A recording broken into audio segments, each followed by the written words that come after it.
why would the government even be allowed to have this stuff in their possession if a higher sentience, you know, either didn't want it or wanted it back? And I'm just like, I'm like, well, but the fact is we do. Do you believe the US government is in possession of time machine craft? I think if these things that crashed are time machines, then absolutely. And you think they're time machines? I do. Aliens could potentially be us in the future. Do you believe in aliens? And we are fucking aliens all the time. They can breathe our air, they can have sex with us, they can speak our languages. There's just this suite of characteristics that scream time-traveling future humans.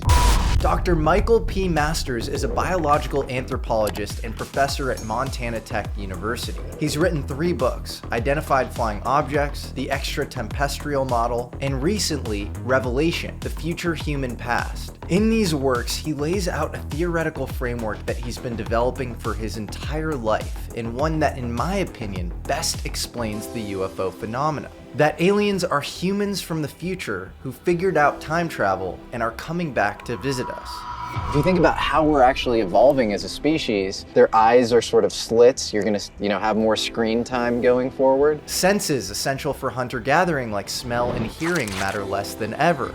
And the gray aliens have very small noses and ears. There's even an evolutionary concept called neoteny, where a species' distant descendants look like its current children. And gray aliens are constantly described as childlike. They were about the size of the kids. They were, about 3 feet tall.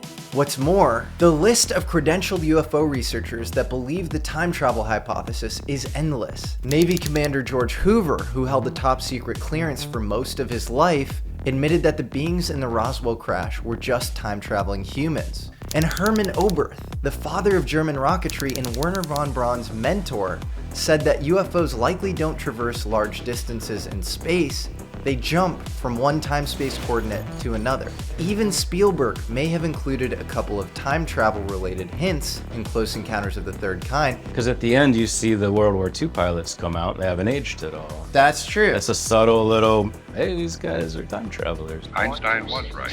According to Deadpool creator Robert Liefeld, Spielberg said to Robert in 1993, "What's easier to believe?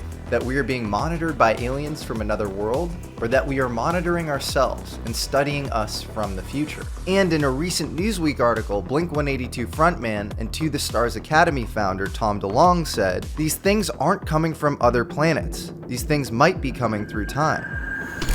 Paul Hynek always said, one of J. Allen Hynek's sons, how would they find us and why would they care? They would find us because we're their ancestors. Why would they care about this planet unless they're said to inherit it? As for the craft, UFOs themselves may simply be time machines. Experiencers almost always report missing time or time anomalies. Strong electromagnetism comes off the craft, which, as we'll get into, makes sense if these crafts are time machines. And finally, many contactees report having to take chemical rinses in what's speculated to be antiseptic liquid, perhaps so they don't contaminate the future with a pathogen that's already been wiped out. I don't think they're necessarily doing anything to us. I think it's for them. I think it's self-preservation, that something in the future requires them to sample gametes from the past. In this interview, we cover it all. How we might be unwitting participants in an intertemporal breeding program, how the phenomenon relates to biological evolution, and how the crafts would work as time machines in a conventional physics framework. We talk about the nature of time loops, timeline wars, psychic remote viewing, and Mike even shares his own personal experience with the future human visitors. My eyes went black, and all of a sudden, I feel all of this information coming in my brain. And the other individual standing to my left occasionally would say, "Did you get that? Did you get that?" I'm like, and I can see it coming in. I have no idea what it is. Wow. And I've talked to people that have espoused that it was almost like a QR code downloaded in their brain was the communication. Along the way, we drop new revelations from David Grusch, the UFO whistleblower from my last video that blew the cover on UFO reverse engineering programs. I talked to people who really did analyze the stuff from the real deal stuff, and it's super weird. It's like heavy element, europium, californium stuff. It's like in these atomic arrangements that make like no sense. So on that note, hit subscribe and converge with your future self as you watch today's American Alchemist, Dr. Michael Masters. Different parts of the brain have different activities. But you know that, don't you? Maybe you should interview me.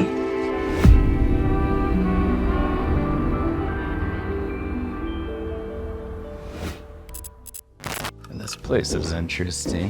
Where are we? Yeah. Would you bring me back in time for this conversation or something, man? Feels like it. Trippy. Oh. I'm excited to speak with you. Yeah, same, man. Yeah. Even if it isn't a tripped out 1950s diner. I don't know what happened. We just ended up Yeah. here. So you've written 3 books now, 2 of which I've read and are fantastic. Identified Flying Objects and the Extratempestrial Model. And in the second book, you really prove out kind of the theoretical framework for how a lot of what we consider extraterrestrial visitors are actually just humans from the future. I think one of the most remarkable things from your book is you cite the free Edgar Mitchell study. It's the largest study of contactees, abductees, experiencers in general. The time they published that study I was referencing, I think they had about 3,500. Yeah. And it's up about 5,000 now. So they're continuing to bring more data in, and then further analyses might change some of the ways that we look at these things. Yeah. And you say that 52% of the respondents, contactees, experience hominid-like creatures in their kind of contact experience. And then 85% of those cases, well, this is what I find fascinating, have a friendly experience, friendly or neutral experience, which might show that if they are sort of future transtemporal humans or something, they show a care for us in a way that will maybe help us sort of ascend into them or ensure their own sustenance in a way. Yeah, and what's another interesting thing you can tease out of that is the ones who did interact with less human forms had a more negative experience. And so you kind of have to break that down. Is it because it was scarier? Is there more ontological shock when something that looks like a giant bug is abducting you that can control your mind and interact with you telepathically and give you images and all of these crazy downloads? But it is interesting that the most reported form is human. Yeah. And you might expect that. I think we talked about this previously, where you might expect that based on where we are in time, because in the same way that, you know, here in Los Angeles or wherever the hell you took me, you have people that you interact with more who are local, who are here. Yeah. Because they're just there. They're closer to you in proximate geographic space. But it may be similar with time, where you expect to see people from closer to your relative time because you're closer to them. Whereas these ones that are more distant, maybe the praying mantis looking humans, because I don't think they're actual insects or they would have 6 legs by definitions, one caveat.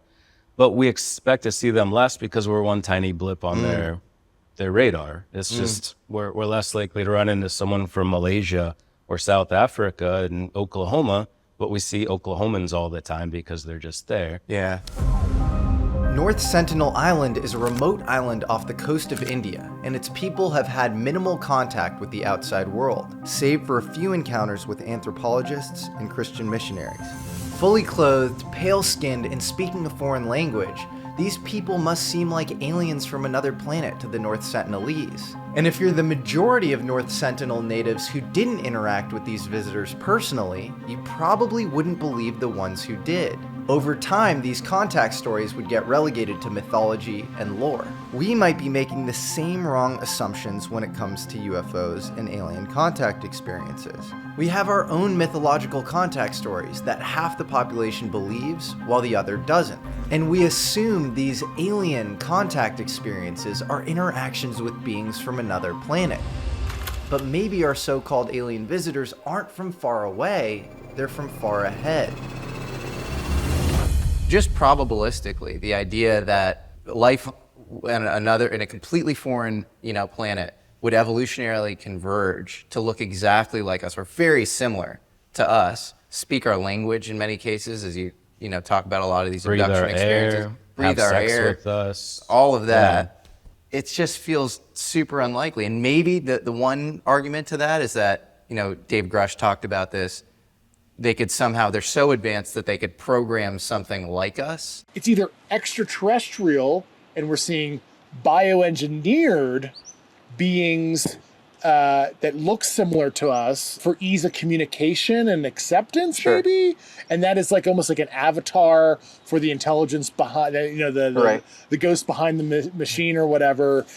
There's that possibility, I suppose, and that actually would make more sense that they were engineered specifically to look like that and it wasn't natural. If they're trying to make something that's less jarring to us, that looks and acts more like us, just make it like us. Just make it like us. Why make it look like what we're going to look like in another 20, 30, 40,000 years? Totally. But I have thought about that idea of avatars before, and it's actually a big part of the storyline in my most recent book, Revelation, The Future Human Past, where there is some indication that they're making sort of robotic, droid avatars, whatever you want to call them, but potentially, and we're not far from this technology now, biologically constructed ones, where we move away from moving parts and things that need oiled and can break down to using that advanced knowledge of genetics and genetic manipulation, something probably centuries beyond CRISPR technology, and creating forms that can perform certain tasks. So I would agree with Grusch in the sense that some of these could be created, but then the question is,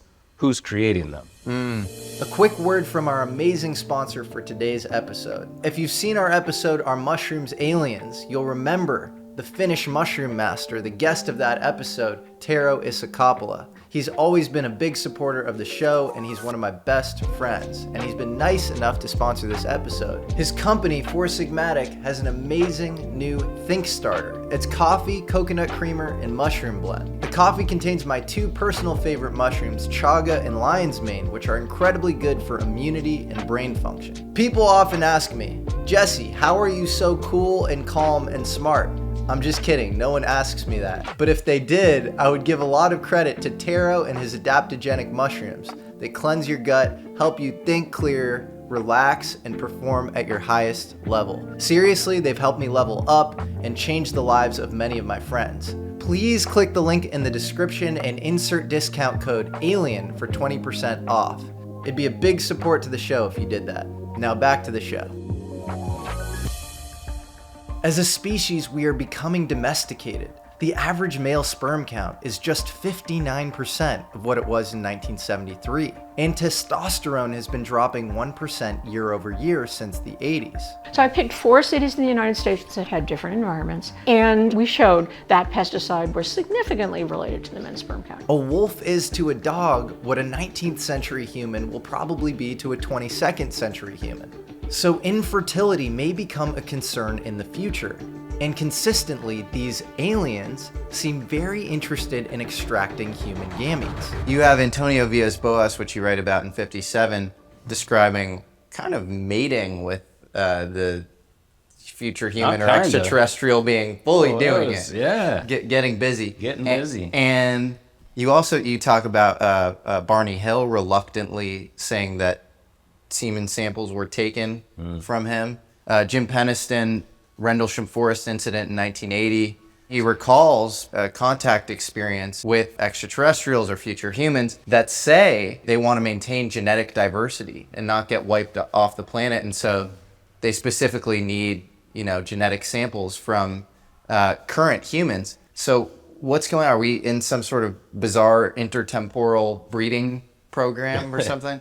I mean, you're right. That is one of the most common themes. It's ubiquitous across these abduction cases. And seemingly mostly throughout the 70s, 80s, 90s, you don't really hear about it as much anymore, but almost every male that was taken would have sperm extracted. Females have developing fetuses implanted, taken out, eggs being taken. So you have to ask why. You see these patterns emerge and you have to ask why. And I think a lot of what I've tried to do with my research is not speculate about what's going to happen, where we're going. I went out of my way to avoid that in all of my books. But we can look at what's happening now and what's happened in the past. And we see a 60% reduction in sperm counts in males in only the last 40 years in the developed world, a 50% reduction across the entire world. A 2011 study showed that average sperm count is down to 47 million per milliliter. Below 40, you start having trouble conceiving. Jesus. Yeah. There's all of these things that are happening that could contribute to problems with genetics in the future. And I think that's what they specifically told Jim Penniston. They said, we're you. We come from 8,000 years in the future. And yeah, that they're having problems with reproduction and they're taking these gametes. And I think not only that, but also the fact that Antonio Villas-Boas had physical intercourse with this woman, who he describes as a woman. She looks a little bit different than women that he knew, slightly higher cheekbones, pointier chin, but all of the same parts that you need to have sex with someone. Would you get those with a species that evolved on a different planet? Would they even have anything close to DNA? Could you take DNA from them? So I think all of these things together indicate that we are the same species. If this hybridization program is real, you have the ability to reproduce. So it does feel like humans are becoming sort of domesticated, a la your, the sperm count stats that you've cited. We are. We know we've testosterone. been becoming domesticated for about the last 30,000 years. Especially since agriculture, we have a selection for more pro-social behaviors. When we were nomadic hunter-gatherers, we could just move around. Someone's being an asshole, you just go somewhere else.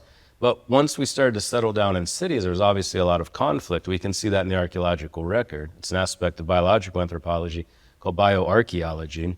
And we still go to war with each other, but we seem to be moving away from that. A lot of it's because we're domesticating ourselves through the selection for more pro-social behaviors where we can just get along. We have to, because we have nukes. It's just mutually assured destruction. It's And cataclysmic if we continue our sort of ways. Over the years, humans have collected satellite data of electromagnetic and geomagnetic anomalies on Earth. And when you start to cross-reference these electromagnetic anomalies against the significant UFO instances over the last 200 years, you start to see a ridiculous correlation, according to UFO researcher Steve Mera. And we want to try and promote the fact that ufology consists of so much more than just a light in the sky.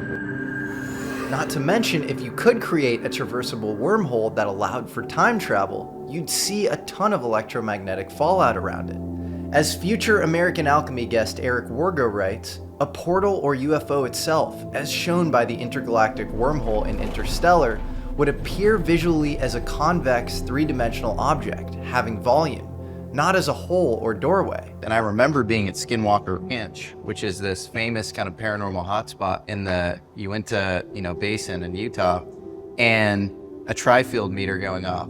Right before we left, we grabbed the tri-field meters. It had full battery. It's flashing, it's now dead. Because there was a lot of electromagnetic activity. And historically, there's been a lot of electromagnetic activity there. Yeah.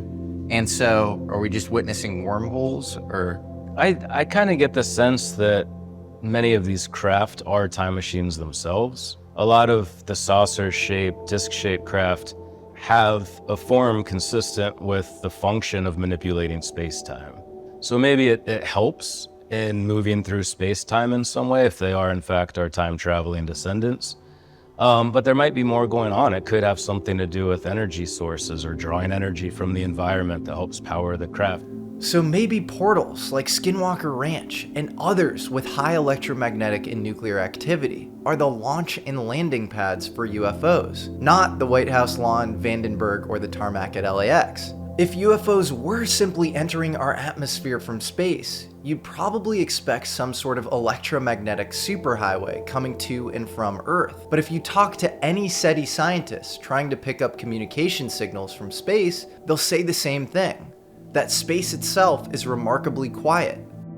When I started on interviewing people that were totally genuine, and of course uncovering the kind of legacy program that I've talked about, I lost a lot of sleep. I couldn't even conceptualize stuff. Even for me, my worldview, which I consider myself an open person, I had trouble even understanding it. And I went back to the Fermi paradox. I'm like, well, why isn't there an overt presence? Why would the government even be, this is how deep I went. I'm like, why would the government even be allowed to have this stuff in their possession if a higher sentience, either didn't want it or wanted it back or, whatever. You can make up a bunch of notional scenarios that, kind of sound sci-fi. And I'm just I kind of went, I'm like, well, but the fact is we do. Do you believe the U.S. government is in possession of time machine craft? I think if these things that crashed are time machines, then absolutely. And you think they're time machines? I do. Yeah. Again, just the disc-shaped craft, because we have this expression in biology that form follows function. Yeah. And the form of these machines seems to indicate the function of manipulating space-time and traveling forward and backwards. And that's just based on Frank Tipler's work? Not just. It's this whole line of evolution stemming from Einstein's original 1915 paper. You have all of these solutions to his field equations. You have lens and theory, frame dragging. You have these solutions that show you can tip over those light cones through the rotation of massive objects. We've tested this and shown that even the Earth, as an extremely small planet relative to other exoplanets, also creates this frame dragging effect. Not long after that, you had Van Stockham. You had the Gödel universe, where you imagine this infinitely large disk, imagine a galaxy that's infinitely large, where it's creating that same rotational frame dragging and bending over light cones so that you can move into the past. And then importantly, in the 1970s with Frank Tipler, that's all shrunk down to the size that's finite, and it's a rapidly rotating ring, sphere, or disk, as he said. And he shows that you can have all of these same frame dragging, light cone bending over properties with something that sounds exactly like a UFO. They're seen rotating, they're seen popping in and out of space-time. I mean, I'm not saying our theoretical frameworks are correct, but we really do have physics explanations on how the UAPs jump around or whatever. That's totally an effect of an Alcubierre style warp bubble. So that would be light being blue shifted into the ultraviolet as its lens across the bubble that the craft creates. It's a blue shift not just in light that takes it up into that short wave radiation area that causes temporary damage to people, but also time is shifted as a result of that. Like everything within that region in and around this, what Jim Peniston called a sphere of influence, where he felt like he was walking through water. Like everything within proximity to that craft was different, it was shifted. So there's a lot of things like that that indicate that in proximity to these craft, they are manipulating the rate at which time flows. And if you have that ability, what's stopping you from going back through it? But then we take seriously the accounts, these contact cases, where you have things like Corporal Armando Valdez in Chile in the 1970s, where he disappears entirely from the 6 men in his platoon. 15 minutes later, he reappears, but 5 days passed for him, as indicated by the wristwatch, which reads 5 days in the future. His beard has grown out. He was just shaven before that. Travis Walton wakes up after his abduction experience, and he has a fully beard or whatever. He had shaved right before his experience. And he may have been gone for 5 days. That one's harder to corroborate, but it was shown that the trees in and around the place he was taken, the ones facing that side, grew faster. Linda Jones in Manchester, UK, she was running with her children away from this UFO, and the grass was growing rapidly under her feet as she was running. The grass seemed to move at the side of us and at the front of us. Amy Rylance is probably one of my favorite cases in this regard, because she was taken, her friend Petra watched her being taken through the window. All of a sudden, they get this call that she's been found at a petrol station 790 kilometers away. But what's interesting is she claims to have been on board that craft with a man. She said specifically in an interview, I don't call him an alien, I call him a man. He had all of the same physiological characteristics of a man. She claims she was with them for 5 to 7 days. Clearly, they traveled 790 kilometers to drop her off, but also seemingly went back in time to drop her off closer to the point at which she was taken, and likely because her friend's freaking out, her husband's freaking out, the cops think she was murdered. One case, one of my favorite, Udo Wartena, he got a tour. He didn't know shit about UFOs or electromagnetics, of course, because he's a miner, but they explain that there's these counter-rotating flywheels. So it's like where you have those maglev trains where it's above its frictionless surface, which is why they can go so fast and use less energy, where they're spinning these flywheels, and then these magnets, these electromagnets are forcing those around, and something about the counter rotation of those creates this electromagnetic field, which I think is important for their anti-gravity propulsion, and importantly, the manipulation of space-time. So do you have a sense of the current engineering limitations on our own ability to build these time machines? A, if these are time machines. B, if we've received them as crashed or landed vehicles, which was an interesting thing to hear that's come out of David Grusch's testimony, is that seemingly some of them are gifted, intact objects. That sort of gives us a leg up. But then it's still this question of what is time if there's time travel? I talked to people who really did analyze the stuff from the real deal stuff, and it's super weird. It's like heavy element, europium, californium stuff. It's like in these atomic arrangements that make like no sense. This is through X-ray diffraction, where they can image the shadows of the atomic pairs and stuff. And it's like, why is all these crazy heavy elements in this like weird ceramic metal hull structure, and we don't understand the emergent metamaterial properties. And it's what's going on? And we can't configure atoms. You can get down to 0.2 nanometers or something as far as there's certain techniques out there that they're augmenting some X-ray diffraction technologies where you can get down to sub-angstrom.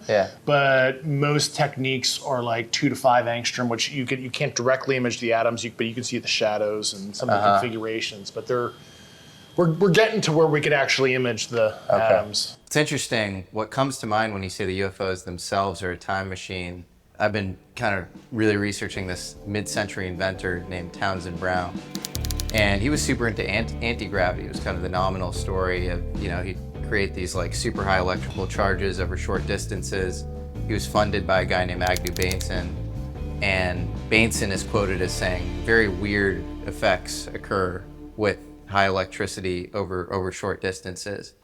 And what's funny is the deeper cut on Townsend Brown is he was super into time travel, and he would talk about it with his daughter Linda, and he even had a confidant who I think is written about pseudonymously in this great book called The Man Who Mastered Gravity by a guy named Paul Schotzkin, and his name is Morgan, and Morgan becomes a source for the book, and he's writing to Paul Schotzkin, and Paul's being a little thick-headed about what is the actual machine, what are these gravitators, and at some point Morgan kind of blows up and he goes, "It's a fucking time machine." And so you think that maybe past scientists have actually figured out time travel? Yeah, well, I think they figured out that these machines are time machines. Herman Oberth said the same thing. You have General George Hoover, who also said, these are time machines. These are future humans, specifically.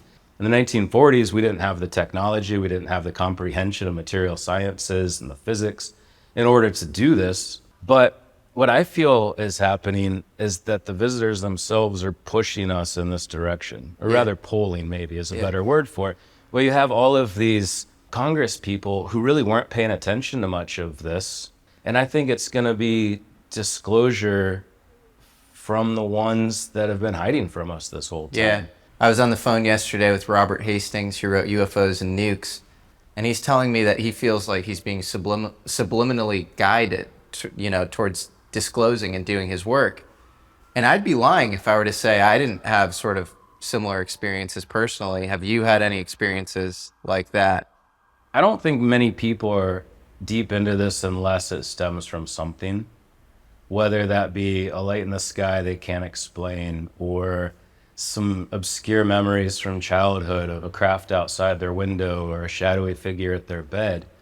I got into this when I was 8 years old because I had what I now understand was a moment of conscious precognition where I visualized together, I talk about this at the beginning of both my books, an early human, a modern human, and this archetypal gray alien, and then the thoughts that came with that, which I feel is just now me putting that information back in past me, because I would eventually do that. And then it's this closed time-like loop of sorts.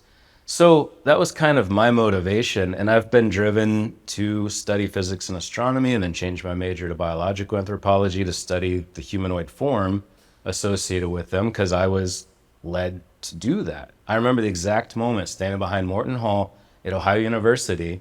There was this little voice in my head that said, maybe we should explore it this way. Maybe we're all experiencing that. You just don't notice it until you really start to reflect on the way everything's connected and start to put those pieces together, especially with regard to the synchronicities and who you meet and when you meet them. Can you say at all when you had your future human contact experience what was communicated to you? Well, it's interesting you asked that specifically because it was an intervention. I didn't tell anybody this. Yeah. I was washing dishes at my sink. My wife's sitting on the couch. And I just thought, I'm tired. I don't want to do this anymore. Yeah. I just want to get this last book done and just kind of slowly back away from all of these conversations. I was traveling a lot, conferences, TV shoots. I was exhausted. From the UFO topic specifically. UFO top. Yeah. I mean, I wasn't like going to go blow my brains out in a closet or something. Yeah. Like I was tired of this. I've had that experience many times. You man. feel Yeah, it. yeah, It's yeah. taxing. Yeah. So, yeah, and I didn't tell anybody. I thought about telling my wife. I thought about being, you know what, I didn't tell her. I didn't say anything to anyone. When they approached me physically, face to face, this individual, there were two individuals present. One pulls up a chair so close that his knee goes into my crotch, and I have a very strong fight or flight response, and it was very much fight. And he looks at me in the eyes and says, I can tell you're very upset about this, but I need to be this close for this to work. And all of a sudden, happiness returns. Next thing he said is what got in my head a little. He said, actually, he's not the right pronoun, they. It's all they. That's the only pronoun they ever used, we and they. There's never a sense of ego or individualism at all. In fact, I came away with this with no sense of ego, or at least a very diminished form of it. But they said, we know you've been thinking about quitting lately, and we'd really prefer you didn't do that. And I said, how could you possibly know that? I never told anybody that. I never even spoke those words out loud. It was a thought in my head. And they said, once you know who we are, you'll know how we know that. And then telepathically, I communicated future humans. And they said, so you know how we did that? I said, uh-huh. And then the conversation went in a lot of different directions. The vast majority of it was entirely telepathic.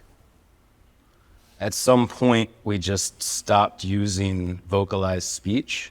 And even though there were two individuals, all of the voices were the same voices. And this is the thing that blows my mind the most. And I remember Terry Lovelace talking about this when he met Betty Rubble. He just heard her voice in his head in the same voice. If you're not articulating something, it's not vibrating your malleus, incus, and stapes to send the signal, why does it still sound like that individual? It's mind-blowing. But the three of us are communicating telepathically over the course of, I would guess, another 10, 15 minutes. A lot of other things are exchanged. I had questions, they had questions. But the main point of it was that they wanted, if I was okay with it, they're very polite, extremely polite.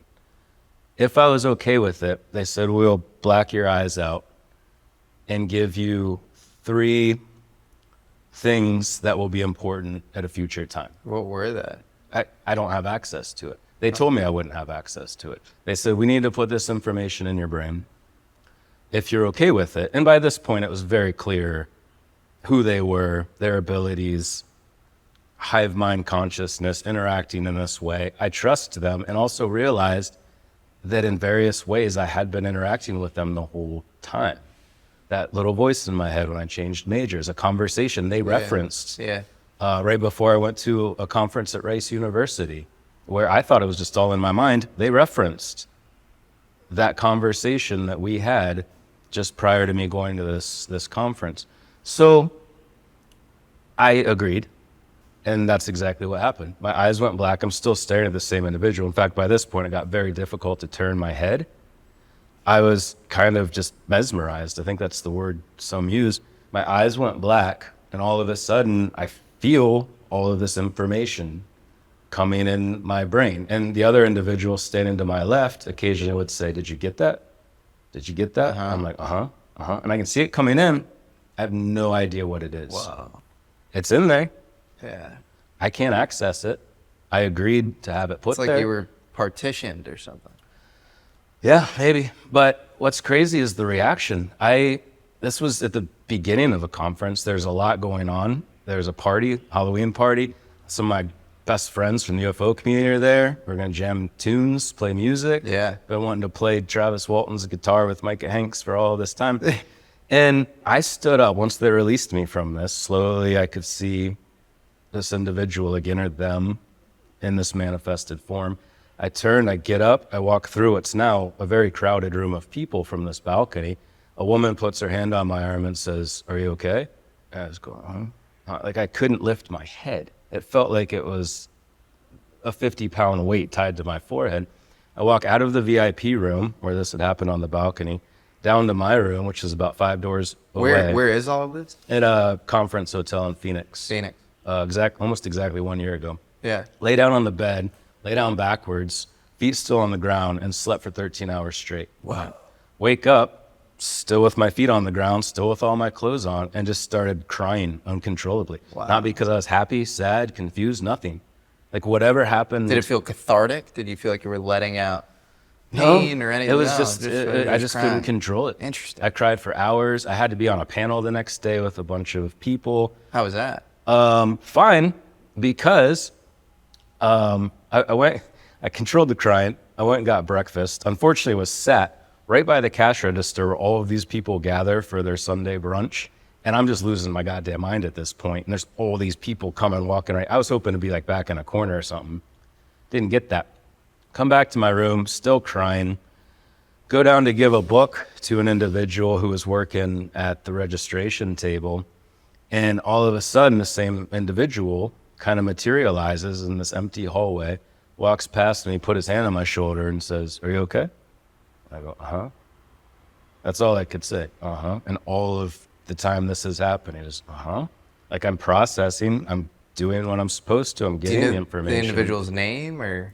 Yeah. I know both of their names, but again, these aren't. This is what I mean when we talk about reconceptualizing what it means to be human. Yeah. It's not as simple as who is this individual. You think of them as almost, I wasn't talking to that individual. They're generic emissaries. I was talking to the same they that knows my thoughts enough to reference two very specific moments of interaction. Or one wasn't. I was just thinking, I don't want to do this anymore as I'm washing my damn dishes. They knew that thought. Yeah. So we're not talking about individuals, but that individual who's a part of this reappeared as I'm walking through this hallway, takes that residual, whatever it was. Again, it wasn't negative. I wasn't scared by this. I wasn't upset by it. I just couldn't stop crying. But I needed to because I was on an important panel about 2 or 3 hours later. Yeah. So it was an effort to sort of quell the ontological shock.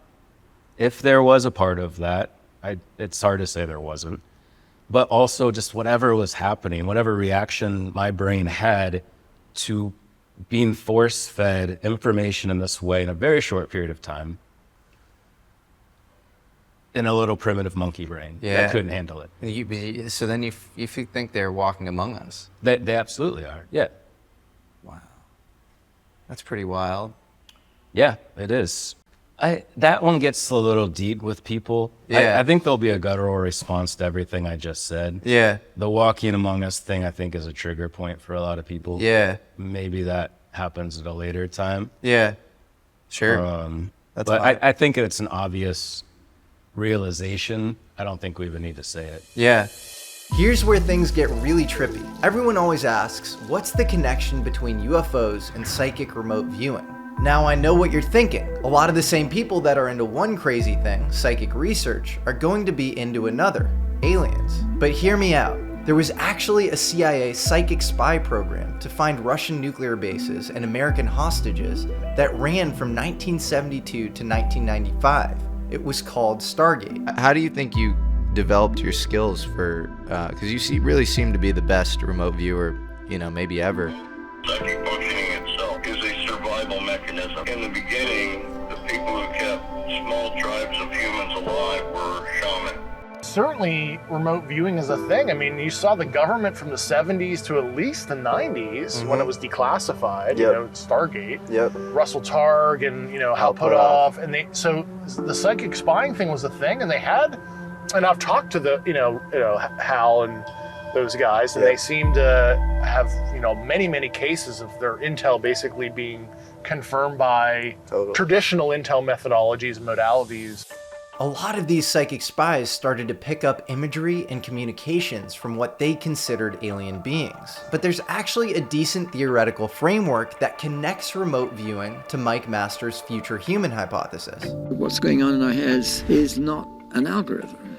It's not following rules. Nobel Prize-winning physicist Roger Penrose hypothesized that maybe the brain is just a room temperature quantum system, and that's how it collapses probabilistic quantum reality into the macroscopic, discrete classical reality that we see every day. We basically kind of collapse Schrodinger's wave equation into a specific eigenstate, and that's like done by the room brain. temperature quantum system. And shout out to a friend of mine who's super into Roger Penrose and his theories on this. Shout out friend. Shout out for the friend who loves weird consciousness theories. Love it. You gotta introduce me. You've been holding out on me, man. He's a good guy. Yeah, cool. In one interpretation that's gaining momentum, quantum computers might be able to send information back in time. In other words, they can access their future knowledge states. There's even been a lot of research into reversing qubit positions in quantum computations. So maybe these remote viewers' brains were just super robust quantum computers. And maybe they were sending their future UFO sightings back in time. Maybe you have sort of pre-memory of your future knowledge state, and you're glitching into that with these UFO experiences and sending the information back in time. And memory works both ways. Yeah, that kind of explains maybe the manifestation stuff too, because it's like already... Wow. Totally, it's already preordained. Yeah. Or it's like a time loop. Yeah. So like a classic example of a time loop is like Carl Jung had this patient who was completely kind of materialist and inaccessible, not woo-woo at all. And she comes in and she goes, I had this weird dream last night. It was this golden scarab beetle was given to me as a gift. Mm-hmm. And as she's telling the story, he sees a scarab beetle come down the windowsill. He takes it and he gives it to her as a gift, and it opens her up and it makes her, believe in magic and in the subconscious and in the power of, this bigger self. And that's the classic example of a time loop, because it's something that shifts your attentional patterns in a slight way, in a way that causes the thing to manifest. If she hadn't had said the scarab beetle story, he wouldn't have given her the scarab beetle, and then it caused the thing to actually happen. Yeah. So maybe the UFO experience, because it happens in this dreamlike state, you're sort of glitching into the future. This thing kind of happens to you in this sort of weird quantum reality or whatever. Yeah. But it affects your life at the margins in this way that might cause something else that's beautiful to manifest. Oh, interesting. Yeah, I've never heard it put that way. That's pretty cool. Yeah. I don't know. Many argue, again, Eric Wargo argues this in his book Time Loops, that remote viewing is really just precognition.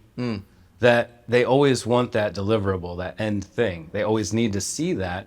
And are they just taking that information and relaying it back to their past self? You have to go up a level. Go up a level, it says, you're wrong about time, you're wrong about space. Right. Okay? You don't know where you are. You don't know what time it is. In fact, you don't know what time is. Yeah. Okay? Now, when I talk to a physicist like Eric Davis, that's what he tells me. He says, those dimensions like space and time, they're arbitrary. Yeah. There's something deeper that creates the illusion of space and time in humans. Your books are so well argued and so laid out, and you have all these case studies of contact experiences, and you show how the kind of future humans hypothesis is probably much stronger than extraterrestrial hypothesis, than sleep paralysis or hallucinations or all these other sort of Occam's razor explanations. The only issue that I take with it is this idea of future almost feels like based on our current kind of myopic understanding of time. And when I went to Jacques Vallée's place, he had books about the ability to sort of manipulate time and travel through time and the fourth dimension and the fifth dimension. And so are these beings sort of transtemporal in nature? And maybe they're ascended versions of us where time doesn't just work the way, it does, in our case. And I hate using the word quantum is so overused. But there is this idea of sort of Hilbert space and all the subatomic spookiness, if it does have to do with time weirdness, is there some layer that we don't quite have access to, and we're living in a kind of a classical compressed form, and so it's not really future humans, it's like ascended humans or something? Well, yes, I think so. And I don't know if those are necessarily mutually exclusive. And it could come down to, I'd never thought about this before, but listening to you say this would kind of make sense, that maybe the same dichotomy where time doesn't work or exist the way we think it does because our evolution has forced us into this pigeonholed reality where we can only experience it linearly because we have these brains that have to exist in these environments that have been trained to do so. But maybe that exists at the macroscopic level too. You know, granted, millions of people have purportedly either seen something or have had some kind of interaction, which, you know, I can't tell you either way if that happened, but they believe it, right? John Mack's stuff, right? And so it's like prevalent, but not prevalent at the same time. And it's this like little shadow game of like showing a little bit, but most of the activity is kind of below the noise floor. And it like drove me crazy trying to understand like, well, what is going on here? Reports of flying saucers are nothing new. From the beginning of recorded time, men have been seeing unexplainable things in the sky. From Mesopotamia to Egypt to Roswell, people have seen unexplained objects in the sky throughout human history. Which makes sense, because if time travel is possible in the future, that means it's always been possible. Past primitive rituals and tribes often deal with sort of cranial deformation to make a person look a little bit more like a gray alien or something. Yeah, intentional cranial modification. It's ubiquitous throughout the world, where you're binding their head with the cranial wrapping or the cranial boarding. Like the Maya would just stick the kid's head between two boards and squish it. And there was even one group, a paper by Geertsen and Geertsen from 1995, where they interviewed them and said, why do you do this? And they said, because our ancestors were instructed by the gods to do this, to look more like them.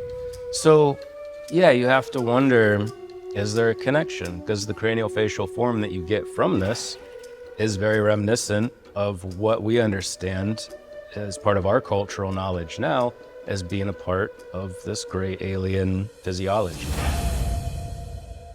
Continuing from what you were saying, are we safe as like a human species? Because, I mean, I might have watched too many movies, but like, let's say we do have a captive non-human species somewhere. We don't know. I don't know if it's confirmed or not, but let's say we do. How do we know that their like kind is not coming back to? Yeah, I mean, we can only, you know, through external observation and a humanistic lens, kind of, see intent, if it's malice or benevolence. I mean, if the universe certainly has a yin and yang, so there's certainly dark with light, so there's certainly going to be some malevolence, and at least some of the things that some of my interview subjects told me about sounded malevolent to me. But there seems to be a lot of neutrality and benevolence as well, so I think it's a mixed bag. It's just like humans, right?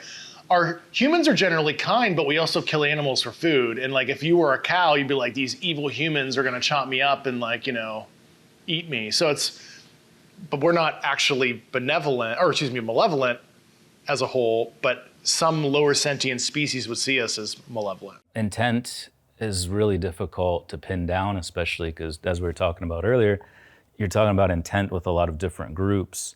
I think I mentioned earlier, what's the intent of humans? You can't just group us together as one entity and say we all have the same reason for doing things and the same behaviors. And you multiply that across time, and there's going to be a lot of different reasons for doing things. Maybe we're in the middle of a cosmic timeline war. On the one side, we have an advanced civilization who have ascended from us in the future. They live in a transtemporal dimension, a dimension beyond the bounds of time, and are struggling to communicate with human beings. On the other hand, you have forces wanting to mine human consciousness like a natural resource through distractions and engineering tribalism, to enslave us, keep us violently scapegoating each other. The cycle continues, and they continue to mine. That is, I would say, the principal theme in my most recent book is that exact question.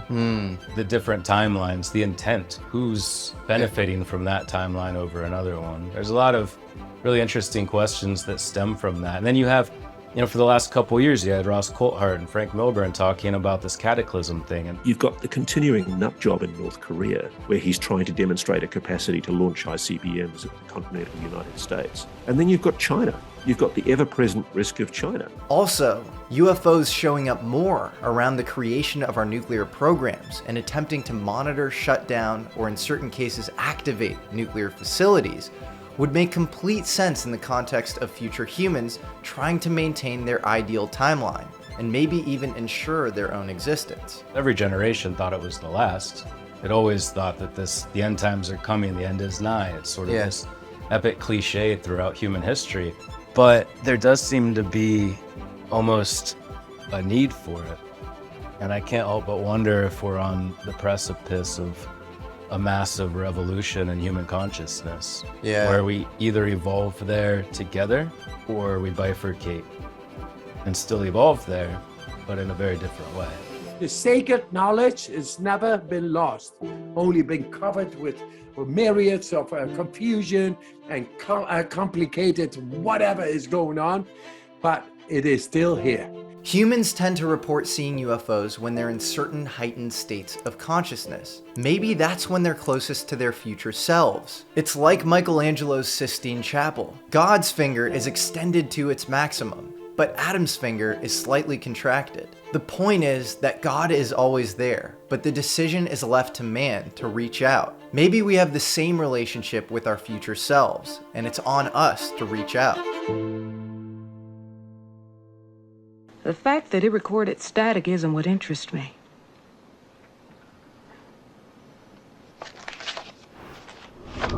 Continue.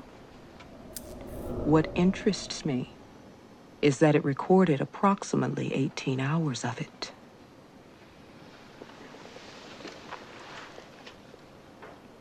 That is interesting, isn't it?